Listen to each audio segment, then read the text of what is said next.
If you thought the Kardashians were dramatic, imagine if they had guitars. Controversial comments, violent tempers, and a surprising amount of lawsuits are all in a day's work for the Cyrus family.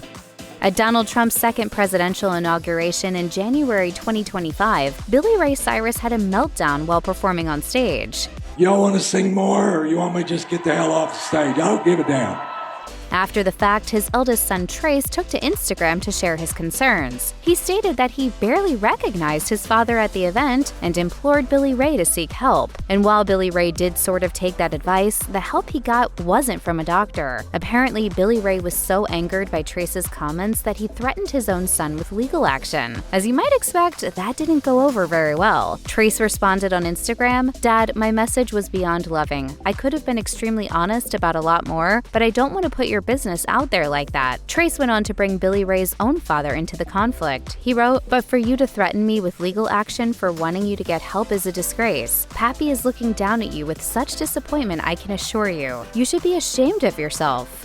In 2024, a 90-second audio recording of a man reported to be Billy Ray was leaked to the press. And with about as many expletives as a Quentin Tarantino box set, it didn't exactly paint him in the best light. In the footage, Billy Ray can be heard berating his then-wife, Fire Rose, about her punctuality. Along with a series of derogatory names, he shouted, "If you would have left it alone when I told you, it's done. Now I'm really pissed. You once again showed me you will not listen. I don't know who the you think you are, but you will not listen." Cyrus later took to Instagram to justify his behavior. He wrote in a story, "Hell yeah, I was at my wit's end. As every day went by, I started realizing something was wrong." The chart topper then went on to list several reasons why things went sour with Fire Rose, including the discovery that his ex had once been arrested for felony residential burglary. He ended the tirade with the words, "See you in court."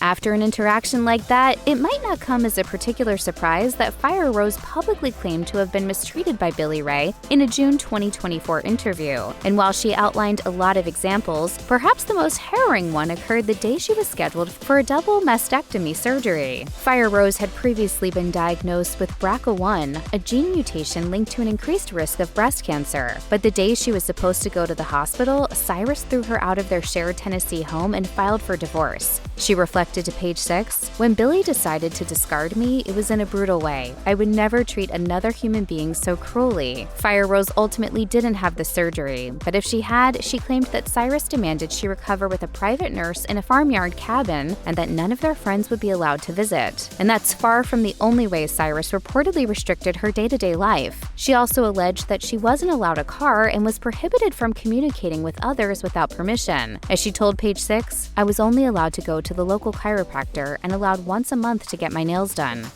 It turns out Billy Ray's second ex-wife might not be the only woman he's called an offensive name. In addition to his attack on Fire Rose, some other damaging texts and audio clips have leaked that suggest Billy Ray's outbursts were not isolated incidents. It turns out that he may not be afraid to turn his ire to anyone, including his daughter. Indeed, there's another explicit tape where Billy Ray can be heard describing someone as a misogynistic term. Though it's unconfirmed who exactly he was talking about, the press believes it was either his ex-wife Tish or their daughter Miley. And while the target of that particular comment is unclear, there are other examples that need little interpretation. In one particular text, Billy once again used a derogatory insult while discussing Tish's appearance on the Call Her Daddy podcast. While reportedly texting his manager, he wrote, "She is a liar and a cheat, complete scum of the earth, a fraud." He also claimed that Tish had been impregnated by two different men before he met her, suggesting that his adopted children, Trace and Brandy, don't have the same father despite the popular belief that they do.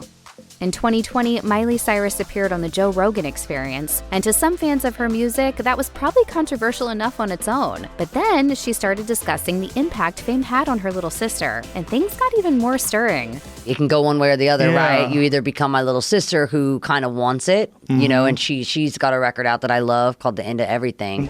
Miley went on to describe the EP as depressing and also referred to Noah as an emo kid, before bringing up the fact that she'd also been seeking help from a family doctor and dealing with the pressures of the celebrity world. She's only 20, so I worry about her. Understandably, Noah didn't appreciate her dirty laundry being aired in public. Although it took her several years to express her feelings, in 2023 she commented, "The disrespect in this video." Miley scored one of the biggest hits of her career in 2023 with Flowers. It spent 8 weeks on top of the Hot 100 and won both Record of the Year and Best Pop Solo Performance at the Grammy Awards. It was one of those songs that felt like it's always been around, and as it turns out, it kind of had been. Many listeners noticed that Flowers sounded quite a bit like Bruno Mars's 2012 song, When I Was Your Man. Evidently, some bigwigs agreed because Cyrus and her fellow songwriters, Michael Pollack and Gregory Hine, were hit with a lawsuit. In fairness, it wasn't actually Mars who got all the lawyers involved. The company Tempo Music Investments owned a portion of his track thanks to songwriter Philip Lawrence's credit on the song. 2 months later, Cyrus's attorneys filed to get the lawsuit dismissed, but the case remains unresolved. Where there's a hit, there's a writ indeed. The copyright scare wasn't the only controversy involving Flowers. While giving her acceptance speech for Record of the Year, Miley quickly shouted out thanks to one of her sisters and Tish. Notably, her dad and other siblings were left out. And while faux pas like that certainly happen at award shows, she seemed to drive her point home with the comment, "I don't think I forgot anyone, but I might have forgotten underwear." This prompted viewers to theorize that Miley had deliberately given her family members the brush off. This view was only encouraged when she took to Instagram to continue expressing her gratitude for the award. She wrote, "I had all the perfect things to say, but none of them could come out in this moment of shock. I'm happy they didn't, because thankfully prepared perfection just isn't my story. Life is so much more exciting this way." She then went on to thank more people she kept close. This time around, she specifically shouted out her sister Brandy, her godmother Dolly Parton, and her legion of fans. But once again, Billy Ray and her other siblings were left in the cold. By the early 2010s, Miley Cyrus had shattered her reputation as a Disney star through a series of provocative performances and videos. But back in 2009, the then 16-year-old caught some flack for her performance of Party in the USA at the Teen Choice Awards. She performed the song next to an ice cream cart's metal pole, which looked suspiciously like something you'd find at a strip club. And with all we've learned about the horrors of kids' TV networks in recent years, you might think that the pole was some sketchy producer or record executive's idea, but it was actually Miley's own mother who suggested it, and she didn't exactly stick around to take the heat. 15 years later, Miley spoke about the event with her older sister Brandy Cyrus on the Spotify series Billions Club. She always lets me take the blame. When I got in trouble the next day, you know who was nowhere to be found? Tish Cyrus. Moving on to the youngest Cyrus sister, in 2020, Noah rushed to defend Harry Styles' fashion sense after conservative commentator Candace Owens criticized a Vogue cover featuring him in a dress. Noah wrote on an Instagram story that she thought he looked better in the dress than most women would, but she got in some trouble for the way she worded the comment. She chose to use the word nappy to describe the people criticizing Harry, which came back to bite her. People on social media soon started calling her out, as that word has historically been used to describe African hair texture in a derogatory manner. The fact that Owens is a woman of color certainly didn't help the situation. Noah soon posted another Instagram story to apologize for her ignorance. She wrote, "I am mortified that I used a term without knowing the context and history, but I know now and am horrified and truly sorry." She then thanked those who educated her on the matter and insisted that she would never use the offending term again.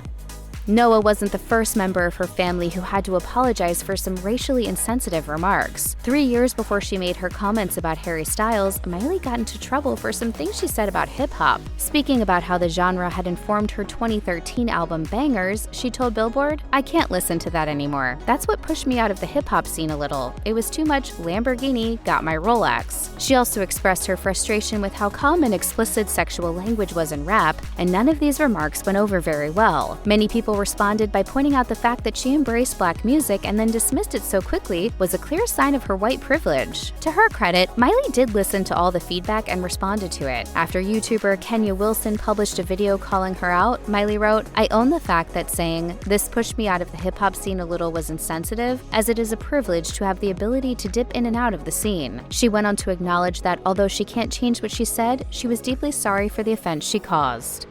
Forget Days of Our Lives and The Young and the Restless. The soapiest drama of the last few years may have been a real-life conflict between two members of the Cyrus family and a certain early 2000s actor. In 2023, Tish married Dominic Purcell, best known for playing Wentworth Miller's older brother in Prison Break. I don't know if you know, but I just got married.